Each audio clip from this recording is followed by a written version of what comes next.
ఎన్ఐకేఎస్ vice chairman మన విష్ణువర్ధన్ రెడ్డి గారు రాజ్యాంగ ప్రమాణం చేస్తారు.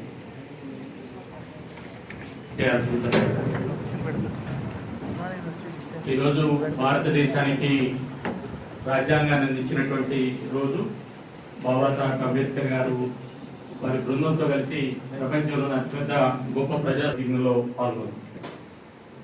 భారత రాజ్యాంగ ప్రవేశిక భారతదేశం ప్రబలమైన మేము భారతదేశాన్ని సార్వత్రిక సామ్యవాద లౌకిక ప్రజాస్వామ్య గణతంత్ర రాజ్యాంగాన్ని నిర్మించుకోవడానికి పౌరులందరికీ సాంఘిక ఆర్థిక రాజకీయ న్యాయాన్ని ఆలోచన భావప్రకటన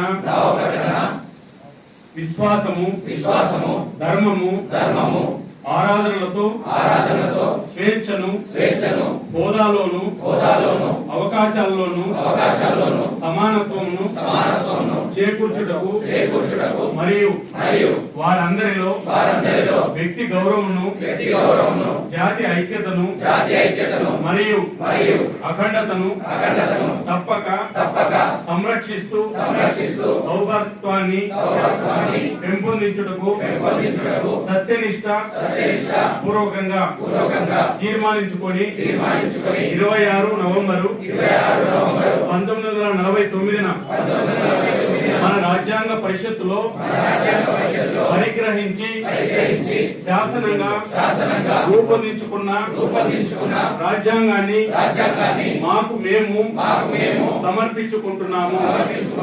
భారత్ మాతాకి జై.